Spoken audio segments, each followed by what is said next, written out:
له وأشهد أن محمدا عبده ورسوله لا نبي بعده. اللهم صل على سيدنا محمد وعلى آله وأصحابه أجمعين. قال الله تعالى في القرآن الكريم: أعوذ بالله من الشيطان الرجيم. بسم الله الرحمن الرحيم. فمن كان يرجو لقاء ربه فليعمل عملا صالحا ولا يشرك بعباد ربه أحدا. Sadaqallahul Azim. Al-Mukarram yang sama-sama kita muliakan, saya hormati, yang saya muliakan, Al-Mukarram Kiai Haji Ali Hanafiah Akbar selaku Wakil Talqin TKN Suryalaya di Jawa Timur, dan beliau juga selaku Ketua Korwil Yayasan Serba Bakti Pondok Pesantren Suryalaya Jawa Timur dan Indonesia bagian timur. Mudah-mudahan Allah Subhanahu wa taala memanjangkan umur beliau, memberikan kesehatan lahir dan batin, insyaallah senantiasa mendapatkan rahmat dan hidayah bimbingan dari Allah Subhanahu wa taala. Begitu juga Umi, mudah-mudahan Allah panjangkan umurnya dan diberi kesehatan lahir dan batin. Yang saya muliakan juga Bapak Kiai Haji Zuhri selaku juga Wakil Talqin Pondok Pesantren Suryalaya yang ada di Jawa Timur.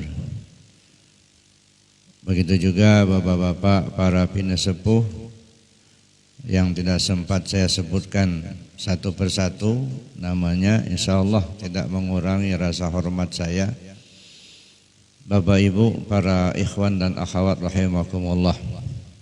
Alhamdulillah, bersyukur kita kepada Allah Subhanahu wa taala, di pagi hari ini Allah takdirkan kita hadir bersama di Masjid Sufah, Pondok Pesantren Suryalaya Korwil Jawa Timur. Mudah-mudahan kehadiran kita pada pagi hari ini mendapatkan barakah dan ridha Allah Subhanahu wa taala. Amin Allahumma amin. Saya mendapat kehormatan diberi waktu untuk menyampaikan tausiah. Bapak Ibu yang saya hormati, pertama saya perkenalkan dulu bahwa kami dari rombongan ziarah Wali Songo dari Yayasan Serba Bakti Pondok Pesantren Suryalaya Korwil Lampung. Alhamdulillah ada 2 bis ya, sebanyak 90 orang ditambah dengan 6 kru mobil ya, karena 2 mobil ya. Minta doanya mudah-mudahan perjalanan kami dimudahkan oleh Allah Subhanahu wa taala dan insyaallah ya mendapatkan keberkahan dari ziarah yang kami lakukan ini. Bapak Ibu yang saya hormati, alhamdulillah di Lampung sekarang sedang membangun gedung madrasah Pondok Pesantren Arafah. Jadi Yayasan Insan Rabbani Pondok Pesantren Arafah insyaallah tahun depan akan dimulai membuka SMP ya, sebagai kelanjutan dari dulu peletakan batu pertama oleh bapak-bapak para wakil talqin termasuk Al-Mukarram Kiai Haji Ali Hanafiah Akbar. Minta doanya mudah-mudahan pembangunan itu bisa lancar dan bisa terselesaikan dalam waktu yang tidak terlalu lama. Bapak Ibu yang saya hormati, di awal tadi saya sudah bacakan ayat. Insyaallah kita semua sudah hafal. Man kana yarju liqa'a rabbih falyamal amalan salihah. wala yusyrik bi'ibadati rabbih ahada. Siapa orang yang ingin berjumpa dengan Tuhannya, hendaklah dia melakukan amal soleh dan jangan persekutukan Allah itu dengan sesuatu apapun juga dalam peribadatannya. Jadi ada dua. Kalau ingin berjumpa dengan Allah, dalam ayat ini dua syaratnya. Pertama, lakukan amal soleh. Yang kedua, jangan persekutukan Allah dengan sesuatu apapun juga. Pertama, kita ingin pahami berjumpa dengan Allah. Ya, kapan kita berjumpa dengan Allah? Banyak orang memahami bahwa berjumpa dengan Allah itu nanti kalau sudah mati. Sehingga ada kalimat, ada ayat yang sering kita baca, inna lillahi wa inna ilaihi raji'un. Ya. Kalau dipahami secara bahasa, sesungguhnya kami milik Allah dan kami akan kembali kepadanya. Sehingga kita sering jadikan ayat ini sebagai pengantar pengumuman kematian. Kalau ada yang meninggal lalu kemudian kita umumkan di masjid, pasti diawali inna lillahi wa inna ilaihi raji'un. Nah, jadi Bapak Ibu yang saya hormati, kalau kita pahami dengan cermat bahwa kembali kepada Allah itu tidak mesti mati dulu. Kenapa? Karena mati itu tidak jaminan kembali kepada Allah. Dan itu sudah mendapat warning dari Allah. Wala tamutunna illa wa antum muslimun. Jadi tamut itu artinya ajal. Ya. Tamut itu artinya mati. Mati itu ajal. Batas waktu untuk kembali. Jadi kalau kita pahami wala tamutunna illa wa antum muslimun, artinya jangan sampai kamu mati, kamu belum selamat pulang kepada Allah. Selamat dulu kita pulang ke Allah, baru mati. Maunya begitu. Sehingga kalau kita tidak kembali kepada Allah sebelum mati, dikhawatirkan sampai mati pun, sampai akhirat enggak bakal balik enggak. Kalau tidak kenal Allah di dunia ini, jangan harap mau kenal Allah di akhirat.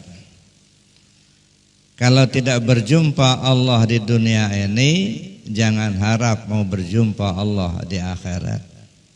Sebab Allah yang mengatur akhirat nanti, ya Allah yang ngatur dunia inilah, enggak ganti-ganti.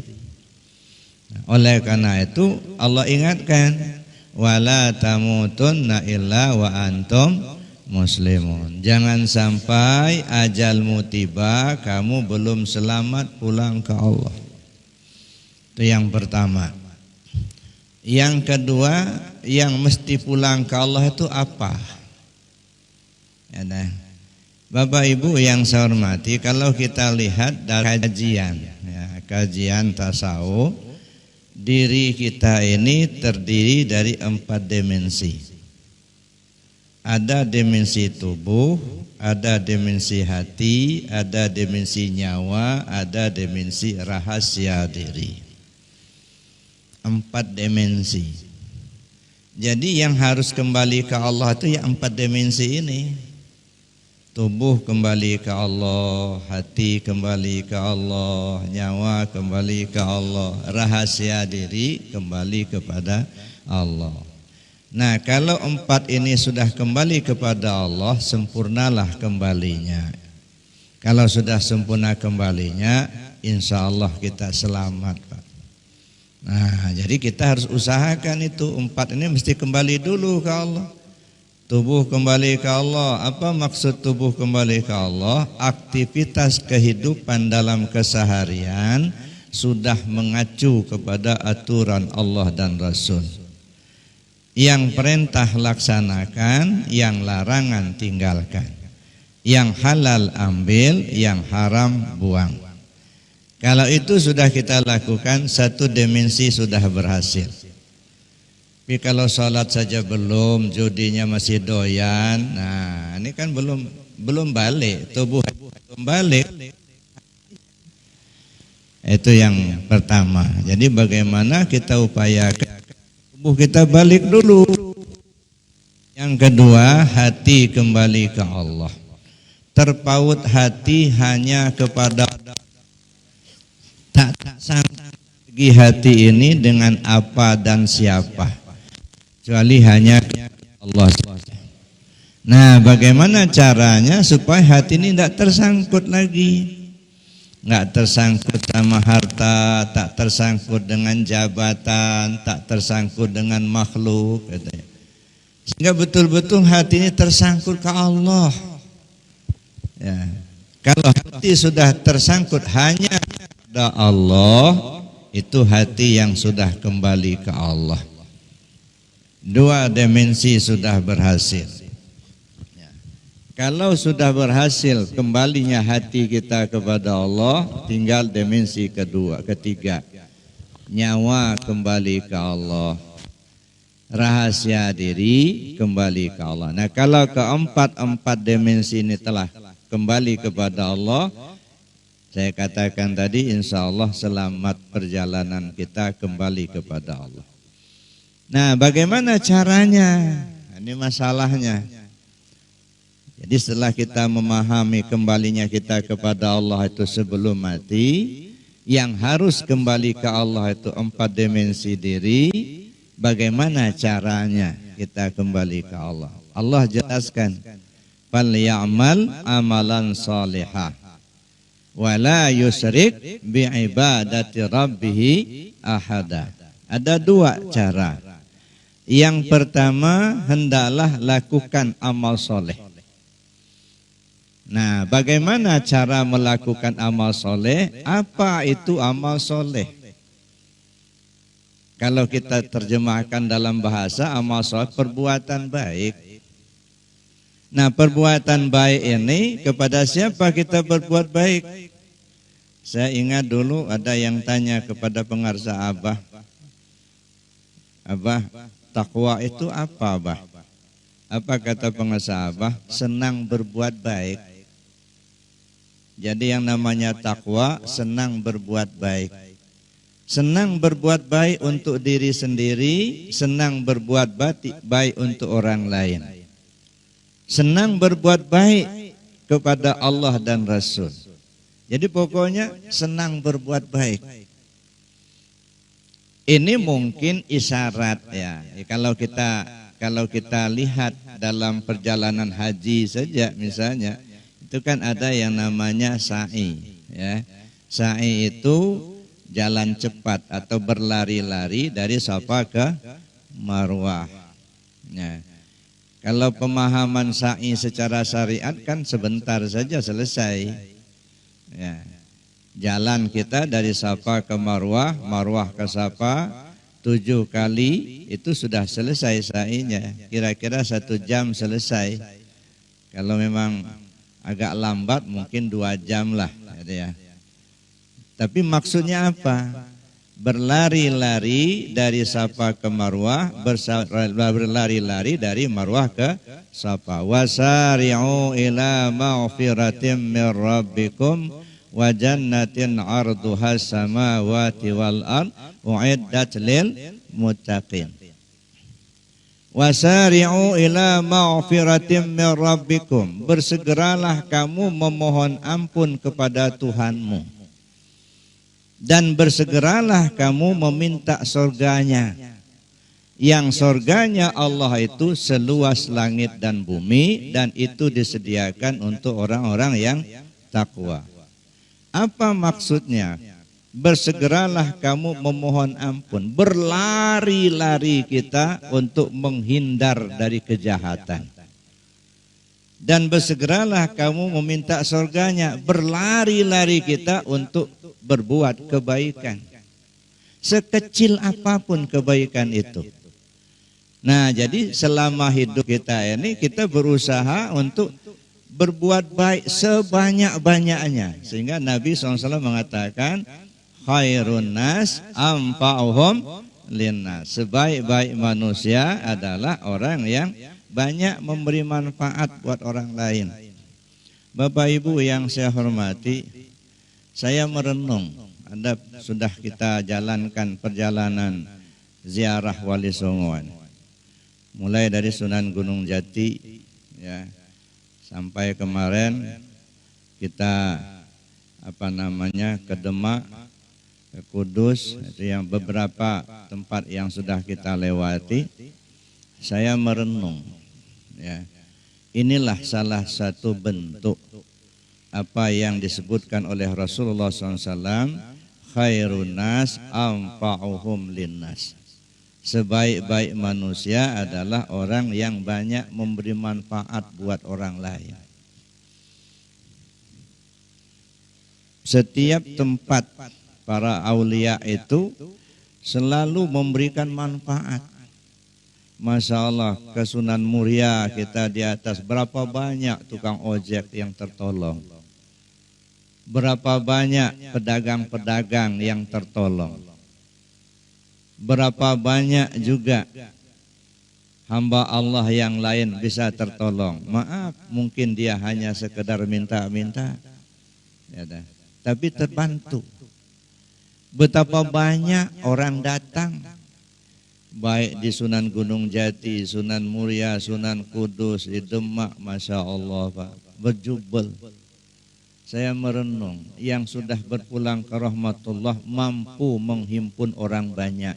Kenapa kita yang masih hidup kok nggak mampu ya? Ini yang sudah meninggal Pak, bisa menghimpun orang banyak. Kita yang masih hidup nggak mampu menghimpun orang banyak. Kadang-kadang kalau pengajian Pak diundang 100, yang datang 25. Masya Allah, Bapak Ibu yang saya hormati. Nah, inilah salah satu bentuk, artinya sebaik-baik manusia adalah orang yang banyak memberi manfaat buat orang lain. Mudah-mudahan kita juga diberi Allah jalan untuk bisa memberi manfaat buat orang lain. Amin. Allahumma. Jadi untuk berjumpa dengan Allah itu fal ya'mal amalan soleh, adalah berbuat baik. Ukuran berbuat baik itu seperti apa? Ya. Mungkin baik menurut kita, belum tentu baik menurut Allah. Jadi kebaikan apa yang sebenarnya yang ingin dicapai?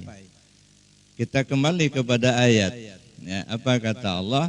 Khalaqal mauta wal hayat liyabluwakum ayyukum ahsanu amala. Allah menciptakan yang mati dan yang hidup. Mana yang mati? Mana yang hidup? Yang mati jasad. Jasad kita ini kan hakikatnya mati. Allah ciptakan yang mati, yaitu jasad. Allah ciptakan yang hidup, yaitu ruh kita. Nah, kalau jasad dengan ruh sudah bersatu, berarti kita sudah ada di dunia. Allah jadikan yang mati dan yang hidup, artinya kita turun ke dunia ini untuk apa? Liyabluwakum ayyukum ahsanu amala, karena Allah akan menguji kamu siapa di antara kamu yang terbaik amalnya. Nah, jadi artinya amal soleh itu yang paling baik itu yang bisa sampai kepada Allah begitu. Di amal soleh, amal yang bisa membawa kita usul kepada Allah. Mungkin banyak amal-amal perbuatan baik yang kita lakukan, tapi belum tentu bisa membawa kita usul kepada Allah. Maka untuk bisa usul kepada Allah menjadi amal soleh tadi, pertama syaratnya niat. Ya, niat. Kalau kita pahami di dalam surat Al-Asr, Bismillahirrahmanirrahim, wal asri innal insana lafi khusrin illal ladzina amanu wa amilus solihat wa tawasau bil haq wa tawasau bis sabar.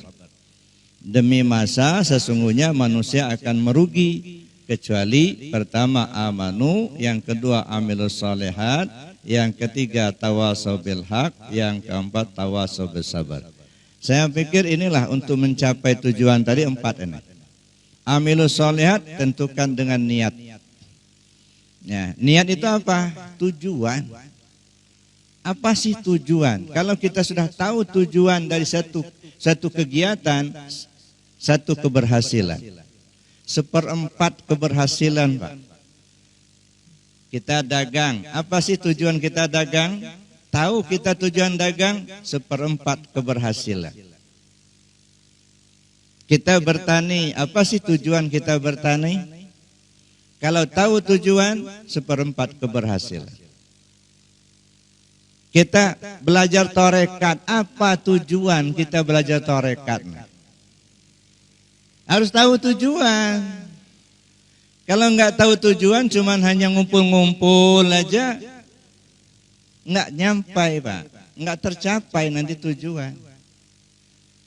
Tujuan kita belajar tarekat ini ingin usul kepada Allah. Ilahi anta maksudi waridoka matlubi. Ingin usul ke Allah. Maka belajar tarekat itu artinya belajar zikir.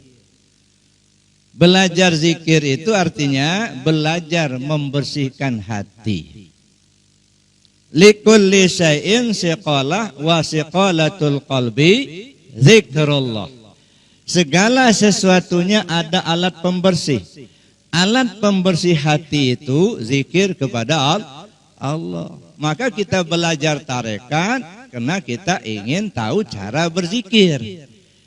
Setelah kita belajar tahu cara berzikir, kita ngamalkan zikir. Setelah kita ngamalkan zikir, diharapkan hati kita menjadi bersih. Bersih dari apa? Pertama, bersih dari kotoran hati. Bersih dari dosa. Sebab ketika kita melakukan satu perbuatan maksiat, kata Rasulullah SAW, tumbuh bintik hitam 1. Kadang-kadang belum sempat kita hapus, Pak, udah bikin yang kedua. Yang kedua sudah dibikin, belum sempat ditip X, udah bikin yang ketiga. Akhirnya apa? Numpuk bintik-bintik hitam. Kalau bintik-bintik hitam itu sudah tebal, maka tertutuplah qalbi kita. Contohnya ini, Pak. Ini mic ini kan warnanya hitam. Ya, warna hitam ini kumpulan dari bintik-bintik hitam. Hati kita itu bening. Cermin hati kita bening. Tapi karena tertutup oleh dosa-dosa kita sendiri, maka nur qalbi tidak memancar keluar. Sama seperti ini lampu neon. Nah, kan terang benar nih. Coba tutup dengan karung goni, Pak. Nggak keluar cahayanya. Nggak usah karung goni lah, kantong kresek yang hitam itu, Pak, tutup gitu. Gelap. Kenapa gelap? Bukan lampunya tidak bercahaya, cuman cahayanya tidak keluar. Kenapa tidak keluar? Karena lagi tertutup. Nah, begitulah kita nih, karena tertutup oleh dosa kita, maka nur qalbi tidak memancar keluar. Ketika mulut pun nggak tahu mana yang benar, mana yang salah, mana yang perlu diomongin, mana yang enggak. Tidak ada cara lain kecuali Quran, zikir, sholat pun. Tapi pertanyaannya kapan zikir la ilaha illallah ini tergolong afdal bagi kita? Kalau tingkatannya tingkatan terafdal, afdaluz zikir. Tapi kapan afdal itu akan muncul kepada kita? Fa'lam annahu la ilaha illallah. Kan sering kita sebut itu afdalul dzikri fa'lam annahu la ilaha illallah. Zikir yang paling afdal itu ketahuilah la ilaha illallah. Berarti apa? Fa'lam. Apa itu fa'lam? Ketahuilah. Oh, kalau begitu harus berilmu. Nggak bisa cuma hanya tahu kalimatnya saja. Fa'lam, ketahuilah, ketahui tentang cara memakainya. Ini pengetahuan. Kalau hanya sekedar tahu cara mengamalkan, itu talqin zikir. Di talqin zikir secara sederhana dipahami, belajar cara mengamalkan dua kalimat syahadat. La ilaha illallah, selesai tutup Muhammad Rasulullah, kan dua kalimat syahadat. Tapi apakah cukup kita hanya tahu cara mengamalkan saja? Belum, Pak. Ya. Cara mengamalkan ya kita perlu pahami. Maaf Bapak Ibu yang saya hormati, satu porsi zikir kita berapa? 165. 165. Kenapa harus 165? Nah, macam-macam orang memahaminya ya. Ya namanya pendapat. Saya memahami 165 itu ya Islam, iman dan ihsan. Adam, Muhammad, Allah. Allah itu satu. Muhammad itu Rasulullah. Rasul itu punya rukun iman 6. Adam itu pelaksana rukun Islam 5. Jadi 165 Allah, Muhammad, Adam. Itu satu pemahaman. Silakan aja pemahaman yang lain.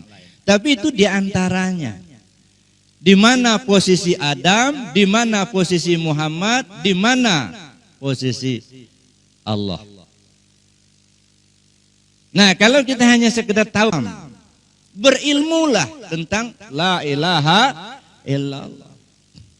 Masya Allah Bapak Ibu yang saya hormati, kalau kita gali lebih dalam, la ilaha illallah itu hurufnya 12. Muhammad Rasulullah hurufnya 12. 12 tambah 12, 24. 24 itu mengisyaratkan apa? 24 jam sehari semalam. Oh, kalau begitu kita ini nggak boleh lepas dari dua kalimat syahadat selama sehari semalam. Jadi setiap sehari semalam harus dalam dua kalimat syahadat terus. La ilaha illallah Muhammad Rasulullah. Umur kita ini walaupun sudah 70 tahun, 80 tahun, hanyalah pergantian siang dan malam. Siang malam, enggak kerasa sudah 50 tahun. Nah, jalan siang malam, 70 tahun. Oh, kalau begitu apa? Seumur hidup tidak boleh lepas dari dua kalimat syahadat. Nah, bagaimana caranya? Nah, di sini perlu berilmu itu. Berilmu tentang dua kalimat syahadat. Itu satu, Pak. Yang kedua, kita pahami lagi. La ilaha illallah 4 kata. La ilaha illallah 4 suku kata. Muhammad Rasulullah 3 suku kata. Muhammad Rasul Allah. 4 suku kata tambah 3 suku kata menjadi 7 suku kata. 7 suku kata ini bisa mengisyaratkan 7 hari. Berarti setiap hari harus dalam kalimat la ilaha illallah Muhammad Rasulullah. Enggak boleh lepas. 7 hari, selama 7 hari setiap hari. Enggak boleh lepas. 7 hari, 7 malam. Berarti 7 hari, 7 malam itu enggak boleh lepas dari dua kalimat syahadat. Itu satu. Yang kedua, 7 ini juga mengisyaratkan alam 7. Mana alam 7?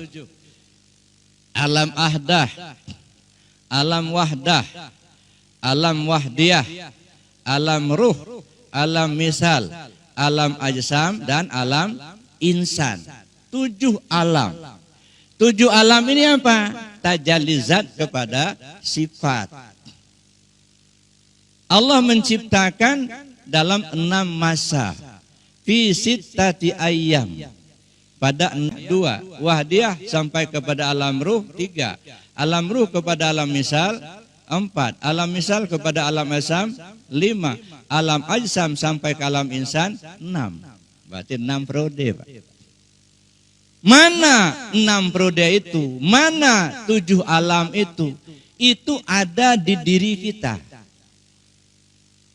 Bagaimana cara membongkarnya? 2 kalimat syahadat. La ilaha illallah Muhammad Rasulullah. Maka saya katakan tadi, untuk memahami duduk di tauhid itu mesti fa'lam. Berilmulah dengan 2 kalimat syahadat. Berilmulah dengan la ilaha illallah. Tauhid, ya kita mungkin kalau ditanya, kita semuanya menyatakan, saya yakin Allah itu satu. Ya. Tapi kalau kita telusuri lebih jauh, pemahaman kita terhadap Allah itu satu mungkin beda-beda. Ini pemahaman.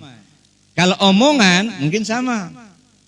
Apa Anda yakin Allah satu? Oh, saya yakin Allah itu satu. Tapi begitu kita telusuri, satu itu yang Anda maksudkan satu seperti apa? Sebab satu itu ada 2, ada angka, ada bilangan. Ada angka 1, ada bilangan 1. Kalau angka 1, begitu kita menulis angka 1 titik. Terus ke bawah titik. Jadi diawali dengan titik, diakhiri dengan titik. Allah tiada awal, tiada akhir. Berarti satunya Allah bukan angka. Satu, gitu ya. Kalau bilangan, setelah bilangan 1 ada 2, ada 3, ada 4 dan seterusnya. Sebelumnya kosong, 0. Berarti ada kelanjutan. Sedangkan Allah tiada awal, tiada akhir. Kalau begitu tauhidnya kita kepada Allah tidak dalam bentuk angka dan tidak pula dalam bentuk bilangan. Kalau begitu seperti apa? Berkeyakinan. Namanya tahu kan keyakinan. Berkeyakinanlah kita bahwa tidak ada yang lain dari Allah. Kalau masih ada yang lain dari Allah, belum, masih mendua. Nah, bagaimana kita duduk di situ tidak ada yang lain dari Allah? Bapak Ibu yang saya hormati ini. Jadi untuk kita sampai kepada tingkat amal soleh tadi apa? Harus ada tujuan. Nah, setelah ada tujuan, ya kan amanu amilus solehat, berbuatlah untuk mencapai tujuan tadi. Ya belajarlah kita, bertanya kepada yang ahlinya, jangan meraba-raba. Siapa yang ahlinya? Dalam bahasa tasawuf mursyid namanya. Mursyid itu siapa? Pembimbing. Bahasa Arabnya mursyid, bahasa kita pembimbing. Ya. Bahkan kalau kita naik haji, ya, sampai di Mekah, orang ngomong itu mursyidnya, itu pembimbingnya. Ya, jadi mursyid itu adalah pembimbing. Tetapi mursyid dalam tarekat, mursyid dalam tasawuf adalah membimbing ruhaniyah murid usul kepada Allah. Nah, ini di sini sulitnya, Pak. Ya, kalau membimbing otak kita, 2 kali 2 sama dengan 4 gampang. Tapi membimbing rohaniyah murid usul kepada Allah ini tidak semudah yang kita bayangkan. Harus mereka yang memang diberi Allah kemampuan untuk itu. Mereka tidak mampu sebenarnya, tapi Allah yang memberi kemampuan itu. Nah, alhamdulillah Bapak Ibu yang saya hormati, kita dipertemukan oleh Allah Subhanahu wa taala dengan mursyid kita Kamil Mukamil Pengarsa Abah. Mudah-mudahan kita semua diakui oleh Pengarsa Abah sebagai murid beliau. Amin. Allahumma amin. Tapi beliau sudah berpulang ke rahmatullah. Ada yang nanya ke saya, ya, di Lampung, Buya, siapa pengganti Abah Hanom itu sekarang? Saya bilang, tidak ada yang bisa menggantikan Abah. Abah itu tidak akan tergantikan oleh siapapun. Beliau adalah mursyid kamil mukamil. Tidak bisa digantikan oleh siapapun. Yang ada penerus ajaran Pengarsa Abah. Jadi neruskan, bukan ngegantikan. Neruskan. Kalau begitu siapa penerusnya? Semua wakil talqin itu adalah penerus pengarsa Abah. Semua, bukan hanya si A si B saja, semua wakil talqin itu penerus. Bapak Ibu yang saya hormati, makanya pengarsa Abah itu berpesan pada kita. Apa pesannya? Amalkan, amankan, lestarikan. Nah, ini yang saya dengar dari para ikhwan. Ya. Pernah dengar nggak itu, Pak? Amalkan, amankan, lestarikan. 3. Kalau saya melihat ini bagi tugas, Pak. Ini bagi tugas. Amalkan. Siapa yang harus mengamalkan? Seluruh ikhwan TKN. Apakah dia ikhwan selaku wakil talqin, ikhwan selaku mubaligh, ikhwan saja gitu. Itu semua kita ini yang bertugas mengamankan. Apakah dia mubaligh wakil talqin, apakah dia mubaligh saja, itu dia tugasnya mengamankan karena dia yang tahu. Nah, mubaligh yang dimasukkan di sini tentu bukan mubaligh yang orator saja, enggak. Mubaligh yang tahu, yang bisa menunjukkan mana yang benar, mana yang salah, mana yang hak, mana yang batil. Mungkin dia nggak pernah ceramah, tapi dia tahu, bisa nasihati orang. Ini salah, ini yang benar begini. Itu tugas para mubaligh. Mengamankan tugas para mubaligh. Tinggal satu, melestarikan. Kalau melestarikan hanya tugasnya wakil talqin, nggak bisa yang lain, Pak. Kenapa? Nggak bisa lestari, Pak. Kalau wakil talqin nggak ada, siapa yang menalkin? Ya. Pergilah kita berkuak-kuak ke sana sini, masuk TKN, masuk TKN. Begitu orang mau masuk, yang nalkin nggak ada. Apa bisa lestari? Nggak bisa, Pak. Jadi kalau sudah melestarikan, itu tugasnya wakil talqin. Nah, wakil talqin itu tugasnya 2, Pak. Yang pertama melestarikan, yang kedua membimbing ikhwan untuk usul ke Allah. Itu tugasnya. Jadi melestarikan dan membimbing ikhwan untuk bisa usul kepada Allah Subhanahu wa taala. Maka kita yang ikhwan ini, saya pikir enggak perlu kita ribut-ribut urusan mursyid. Serahkan aja sama Allah. Yang perlu kita pikirkan bagaimana diri kita usul ke Allah. Itu yang penting.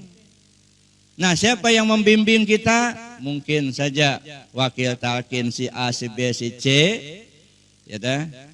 Dia tidak pernah mengaku dirinya mursyid, sebab tidak ada yang mengaku mursyid. Malah kalau ngaku mursyid bukan mursyid. Nah, di sinilah susahnya mencari guru mursyid itu, Pak. Yang mursyid tidak pernah ngaku mursyid, yang ngaku mursyid belum tentu mursyid. Nah, susah nyarinya itu.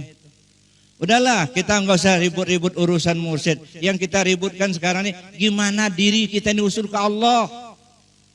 Itu yang penting.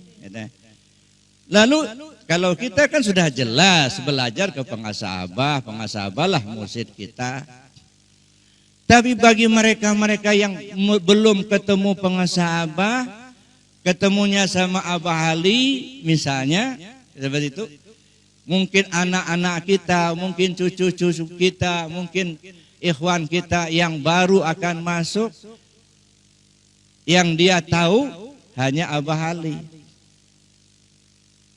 Lalu kalau dia orang tanya, Bapak ngamalkan tarekat ya? Iya. Belajarnya dari mana? Dari wakil talqin. Siapa? Kiai Haji Ali Hanafiah Akbar. Dia tahunya Abah Ali. Lalu si murid tadi merasa dirinya dekat ke Allah, usul ke Allah. Yang tadinya enggak kenal Allah jadi kenal Allah. Yang tadinya dia tidak rajin ibadah jadi taat ibadah. Terbimbing. Lalu orang tanya, yang membimbing kamu siapa? Abah Ali. Pembimbing itu bahasa kita, bahasa Arabnya apa? Mursyid. Nah kalau begitu orang tanya, mursyid kamu siapa? Abah Ali. Salah apa benar? Benar, karena memang beliau yang membimbing. Nah makanya saya katakan, nggak usah kita ribut urusan mursyid. Yang kita ributkan gimana caranya. TKN ini tersebar ke seluruh Nusantara ini. Gimana caranya supaya TKN ini diamalkan oleh semua orang. Nah sudah beramal dia, sudah talqin, gimana caranya supaya ikhwan kita usul kepada Allah begitu. Kalau saya itu saja yang kita pikirkan, Pak. Nggak usah kita sibuk-sibuk mikirin mursyid, ya. Itu urusan Allah. Cuman dikata kita ini kadang-kadang kita ngomong urusan Allah mursyidnya. Begitu Allah gerakkan hambanya untuk mengatakan itu mursyid saya, salah pula. Nolak. Tapi yang gerakkan siapa? Allah. Katanya terserah sama Allah. Nah ini ya Bapak Ibu yang saya hormati. Oleh karena itulah yang namanya terserah kepada Allah itu nggak ada kemauan kita gitu. Ya, kalau semua ikhwan itu menyatakan itulah mursyid saya katanya, sah apa tidak? Sah. Kenapa? Itu pengakuan dari murid. Maka sering saya katakan tidak ada yang bisa mengangkat mursyid itu kecuali dua.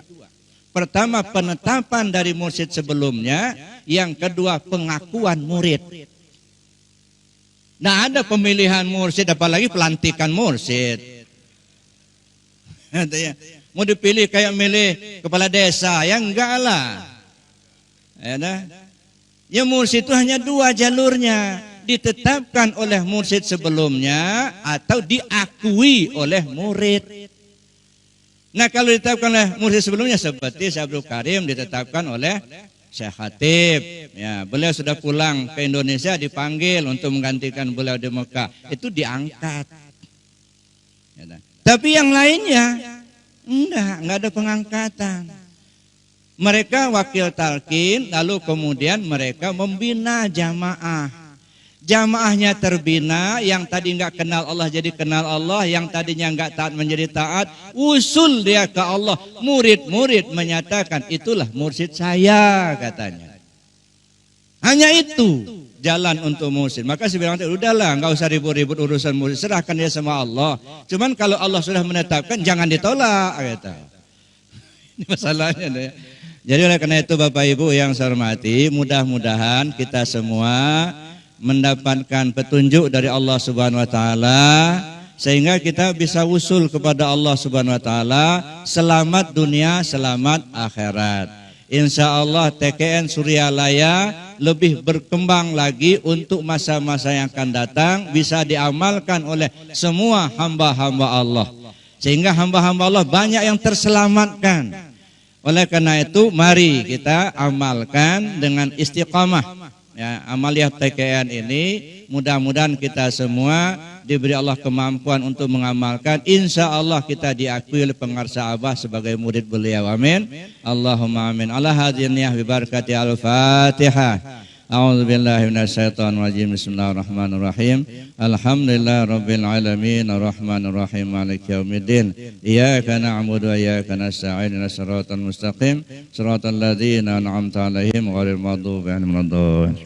Bapak Ibu yang saya hormati, terima kasih banyak atas perhatiannya. Mohon maaf atas kekurangannya, terutama khusus kepada Al-Mukarram wal Muhtaram Ayahanda Kiai Haji Ali Hanafi Akbar. Terima kasih banyak sambutannya rombongan kami dari Lampung. Ya, saya sudah pesan sama jamaah siapapun orangnya kalau ke Surabaya sowan ke Abah Ali saya bilang. Kalau enggak sempat telepon. Itu cara adab kita kepada orang tua ya. Jadi kita perlu artinya kita ya bersilaturahim. Alhamdulillah Allah takdirkan kami dari Lampung ada 2 bis diberi kesempatan oleh Allah bersilaturahim pada pagi hari ini. Mohon doanya, mudah-mudahan perjalanan kami perjalanan yang menyenangkan, perjalanan yang dilancarkan oleh Allah, tambah hambatan. Insya Allah semua kita dan terutama kami yang berangkat ya mendapatkan keberkahan dari ziarah ini. Dan insya Allah ikhwan TKN Surabaya yang saya dengar ada 26 bis akan berangkat beberapa hari mendatang. Ya, mudah-mudahan dilapangkan Allah dalam perjalanan, sehat jasmani dan rohaninya. Insya Allah perjalanan yang menyenangkan, mendapatkan keberkahan untuk semuanya. Ala hadziniyah bisyafaati Rasulillah sallallahu alaihi wasallam wa bi karamati Sultan Aulia Syekh Abdul Qadir Jailani qaddasallahu aziz wa bi karamati Syekh Karam Syekh Abdullah Mubarak bin Muhammad wa bi karamati Syekhina Karam Syekh sahibul wafat Tajul Arifin. Allahumma ya qadil hajat, Allahumma ya kafiyal muhimmat, Allahumma ya dafi'al baliyat, Allahumma ya rafi'ad darajat, Allahumma ya syafiyal amrad, Allahumma ya mujibad da'wat, Allahumma ya arhamar rahimin, irhamna birahmatika ya arhamar rahimin, bibarakati al-Fatihah. A'udzu billahi minasyaitonir rajim. Bismillahirrahmanirrahim. Alhamdulillahirabbil alamin, arrahmanir rahim, maliki yaumiddin. Iyyaka na'budu wa iyyaka nasta'in, ihdinas siratal mustaqim, siratal ladzina an'amta 'alaihim ghairil maghdubi 'alaihim waladdallin. Assalamualaikum warahmatullahi wabarakatuh.